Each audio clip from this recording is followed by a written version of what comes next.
Have you ever wanted a butler but just thought, they aren't Japanese enough? If so, have I got the game for you. This is Chibi Robo. Chibi Robo is a game about a robot butler, with the twist being that he's only about 6 inches tall. You'll spend your time cleaning up the household of the Sandersons. There's Mr. Sanderson, an unemployed man who buys so many toys it's plunging his family into bankruptcy. There's Ginny, the little girl who dresses like a frog and only speaks in ribbits. There's Tao, the dog, who's always making messes, and then there's poor Miss Sanderson.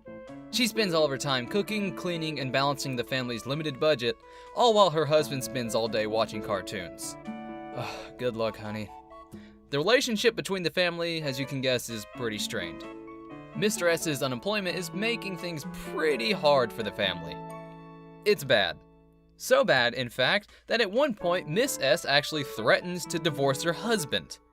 It's really mostly used as a gag and as sort of a way to motivate the family to win her back, but I honestly think it's taken a little bit too lightly.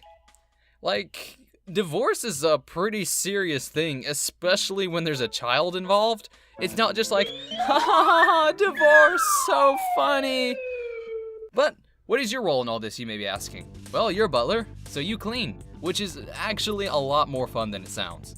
Being so small presents unique challenges that spice up the normal tedium of everyday household chores. For instance, if there's trash on a table, you can't just go grab it. You're going to platform on some furniture to go get it. It's like you're not just cleaning the house, you're exploring it. There are also some small touches I really appreciate that give the game some life. Like when you're using the toothbrush to clean stains, you hear gentle guitar strumming when you use it. Or when climbing wires, you hear a tune that slowly rises in pitch as you go up. These little things add charm that I can really appreciate. And to spice up your custodial adventures, there's talking toys. The toys in the house are alive, and they have their own personalities and problems too. Two notable examples are Sophie, the dog toy who is in love with space hunter Drake Redcrest, but she is way too shy to ever tell him. Then there's Sunshine, the teddy bear, who has a very serious addiction to flower nectar.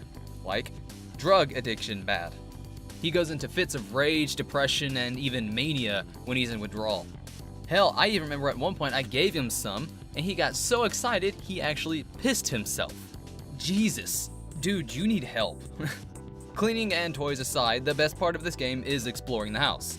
Exploring a home may seem boring on pen and paper, but from the perspective of Chibi Robo, it's actually really interesting.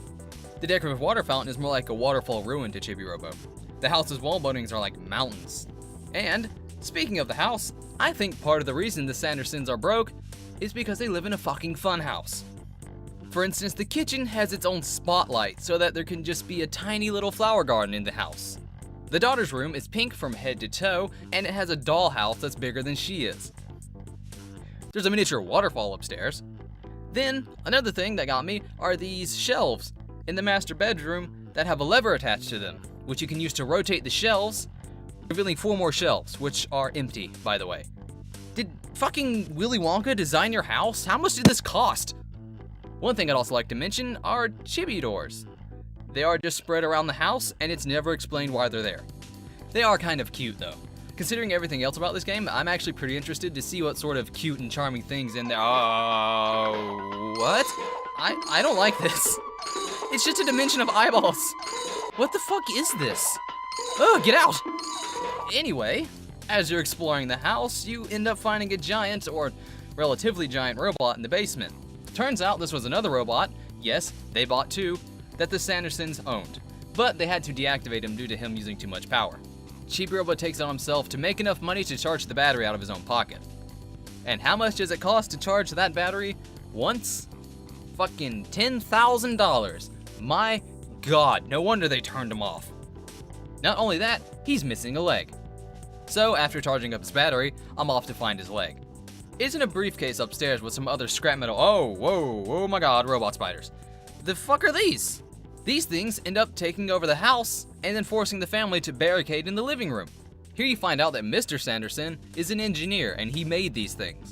He designed them to be friends to Chibi Robos, but since Chibi Robo was from a competing company, his employer reprogrammed them to hunt down and kill Chibi Robos. Mr. Sanderson then quit his job, which is why he's now unemployed. Then the spiders take the family hostage. forcing you to fight the mother of them all, which is strong enough to support a freaking refrigerator. And, oh yeah, turn the world upside down. Good luck, Chibi Robo. You do actually manage to beat this thing with your tiny little pew pew laser, saving the family and allowing you to activate Giga Robo. Once you do, he slowly and deliberately walks outside to meet up with aliens.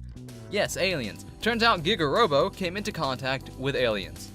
He saved their ship from crash landing, so they promised him 2 wishes. Giga Robo's first wish was to bring the toys in the house to life, for some reason. Then the aliens had to return home because they didn't have enough power to grant his second wish. Now that he's activated again, they can grant him his second wish, which is infinite battery power. This the aliens grant like it's just no big deal, just poof. Infinite power, here you go. Giga Robo then shares this with Chibi Robo, giving him infinite battery power. You also find later that Mr. Sanderson now has a job with Citrosoft, the company that makes Chibi Robos. The fact that Mr. Sanderson now has a job, plus the fact that they have an old family member back, means the Sandersons are back on their way to stability, with a new family member to boot. The end. So that is Chibi Robo. I did actually glance over a lot about this game.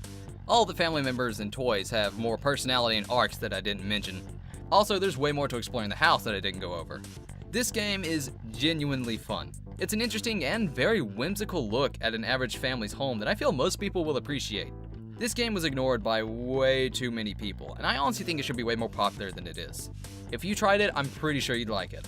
So, that's that. Thanks for watching.